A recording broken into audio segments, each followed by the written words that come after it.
Oi, pessoal.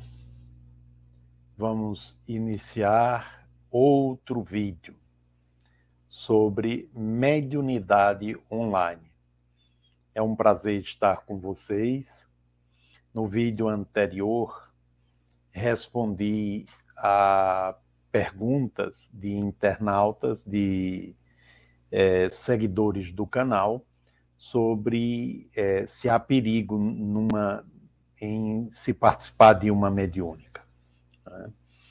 E eu respondi em parte e hoje eu vou comentar um pouco mais sobre isso. Né? É óbvio que a questão do perigo, né, ela é relativa. Né? Quando, por exemplo, você trabalha, você participa de um trabalho de conscientização a drogados, a pessoas que são dependentes de drogas. Né? Eu lembro do que foi feito quando eu estava na residência, numa periferia de Porto Alegre. O pessoal ligado ao tráfico foi ameaçar a equipe, né? Porque, segundo eles, estávamos interferindo nos negócios deles. Eu lembro também que a equipe promoveu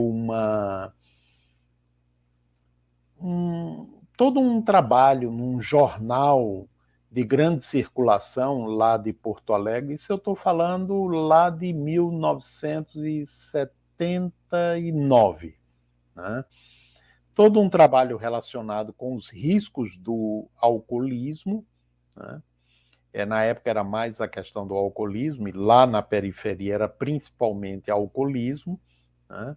Mas tinha drogas também envolvida, mas essa matéria foi relacionada aos perigos do alcoolismo e as consequências negativas sobre a saúde.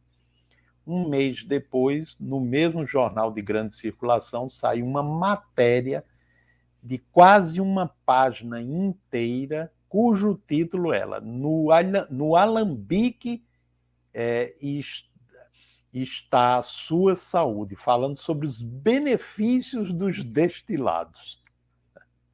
Então, se aqui no plano físico nós temos isso, né, essa reação, seja do submundo, no caso os traficantes, seja das empresas que ganham com aquilo que promove a doença, né?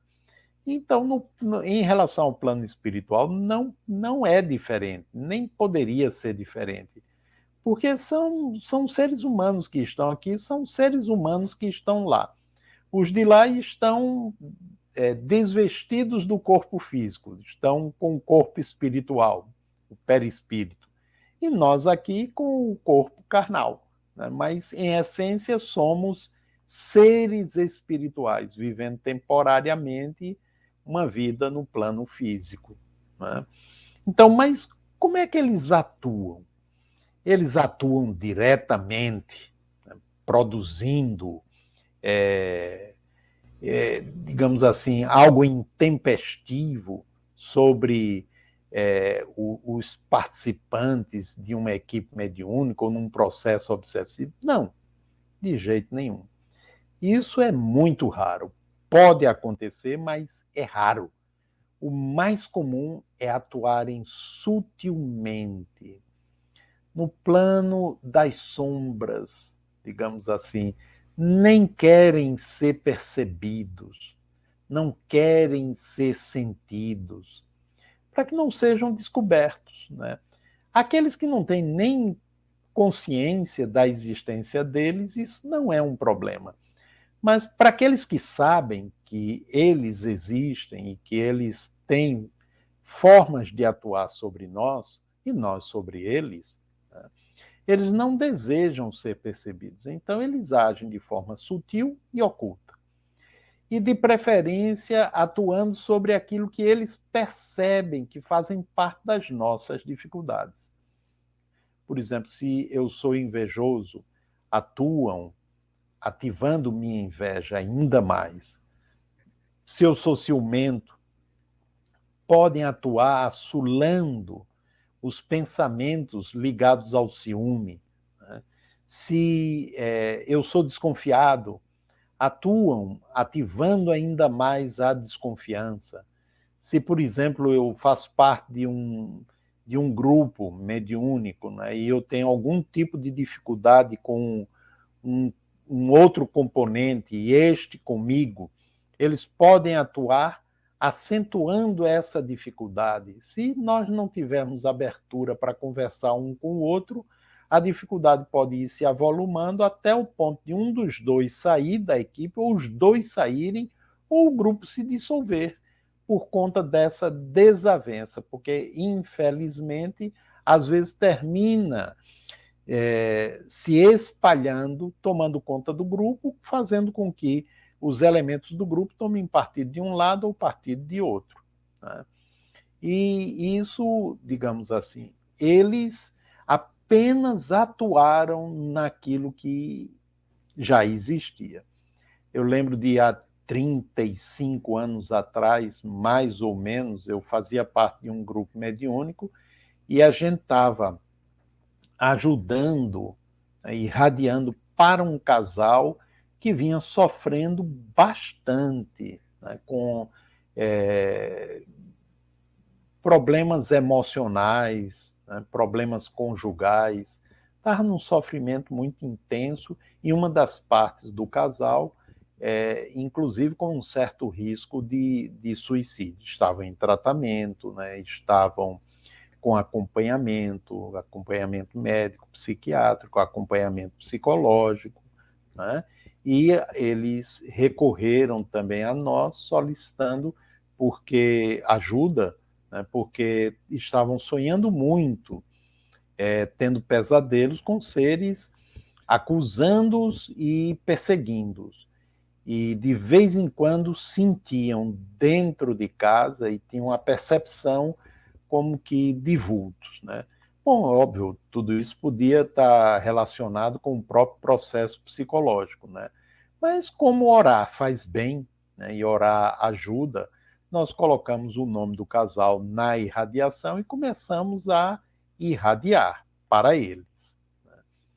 E aí não demorou um mês, ou seja, 4 reuniões depois, um espírito compareceu e disse que deveríamos tirar o nome do casal do livro de irradiação, né?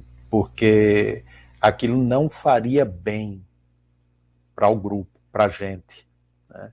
E fez uma ameaça velada. E a gente foi conversando com o espírito, dizendo que não estávamos fazendo nada demais, estávamos buscando ajudar o casal. E aí ele disse: vocês não conhecem aquele casal, né? São pessoas que não valem nada. E aí contou a história, uma história antiga, de outra vida, de uma vida bem lá no passado, em que aquele casal era um casal e era um casal de um certo poder, né, econômico, né, e de status também, e usaram esse poder, se prevaleceram do poder e do dinheiro, né, para tomar propriedades, tomar bens de outras pessoas, de famílias. Né? E aqueles espíritos que estavam perseguindo o casal, eles afirmavam que faziam parte daqueles que sofreram essa perseguição, que tiveram a família, digamos assim, apunhalada pelo casal, e alguns vieram a morrer por conta disso, por conta do sofrimento, das privações que passaram a viver, e por conta disso o casal merecia sofrer, né? E eles estavam executando essa vingança. É óbvio que a justiça divina é que deve agir, né? Nós não devemos tomar a justiça em nossas mãos, mesmo porque quando o fazemos estamos incorrendo no mesmo procedimento daqueles que nós estamos com raiva. Então, conversamos sobre isso com o espírito e ele disse: bom, uma vez que vocês não estão querendo colaborar, nós vamos agora agir contra vocês, né? E a gente não deu muita atenção e continuamos a irradiação. E aí, cerca de umas 5, 6 semanas depois, começou a haver problemas conjugais nos lares de alguns participantes, né?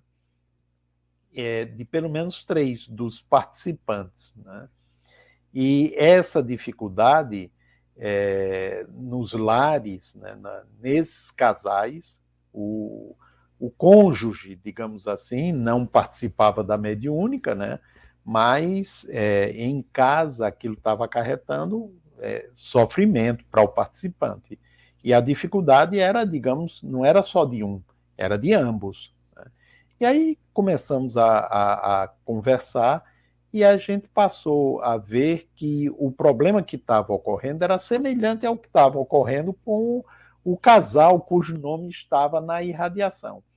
E aí, chamando a atenção desses 3 membros da equipe mediúnica, eles passaram a estar mais atentos, conversaram com os seus cônjuges, buscaram ajuda e foram saindo daquela faixa, né? Toda a dificuldade foi cessando. Porque, obviamente, a parte daquela dificuldade ela já existia antes. A atuação desses espíritos, né, foi no sentido de intensificá-las, né? Eles não foram os responsáveis pela dificuldade existente, mas pela intensificação da mesma. E aí, no final, terminaram ajudando, né? Porque os 3 casais conseguiram se reorganizar de uma forma melhor. E aí eles passaram a vir com muito mais raiva ao grupo, né? Demonstrando essa raiva e ameaçando mais ainda. E a gente sabe que quando as ameaças intensificam é porque eles estão perdendo terreno, né? Os espíritos do bem estão conseguindo, digamos, auxiliar bem mais, tanto alguns deles como aquele que está sofrendo a ação. E aí conseguimos ajudar vários deles, até que chegamos aos que estavam emocionalmente envolvidos com o casal. Bom, e o processo continuou até que houve ajuda realmente, né, e auxílio à maior parte dos participantes desse drama, encarnados e desencarnados. Então, eles atuam sutilmente na maneira de pensar, atuam nos núcleos de rejeição, né, atuam na questão da baixa autoestima, né, atuam nos pensamentos de autorrecriminação, nos medos, né?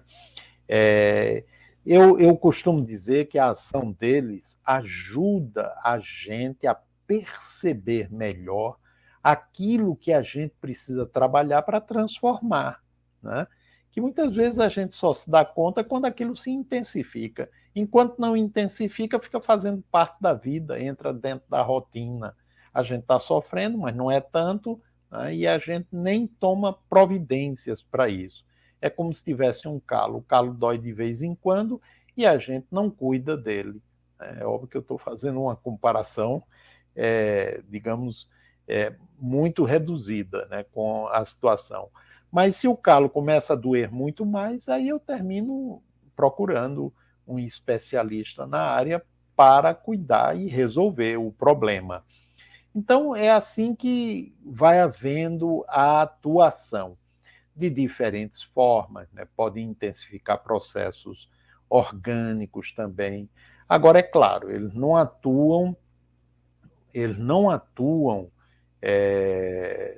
provocando, né, doenças, eles atuam facilitando o surgimento daquilo para o qual já estamos predispostos, né? E no final das contas terminam ajudando para que a gente perceba e se cuide de verdade, né? Então, isso faz com que a gente lembre, né, a, a, a fala, né, de um dos apóstolos, quando ele disse: observai se o espírito espírito vem de Deus, né? Porque se ele vem de Deus, obviamente, devemos ouvi-los, devemos escutá-lo, né? Devemos acatar suas orientações, colocá-las em prática, mas se percebemos que não vem de Deus, ajudemos a ele, né? Ajudemos mantendo o equilíbrio em nosso pensamento, o máximo que a gente puder, né? Que a gente sabe que não é tão simples assim a gente se manter em equilíbrio, porque a gente oscila pra caramba, né? Oscila muito. Então é um esforço, é um treinamento que a gente vai fazendo no sentido de aprender a oscilar menos, para que a gente sintonize mais com os bons espíritos e dessa forma a gente vá se resguardando o melhor possível da ação desses seres, assim como a gente se resguarda aqui também da ação de seres, de companheiros encarnados que são maléficos, né? Mas que isso não é tão facilmente perceptível assim, ok? Então, um grande abraço. Mais dúvidas, vá deixando nos comentários, porque aí em outros vídeos eu vou comentando, eu vou trazendo as informações que vocês forem solicitando. Um grande abraço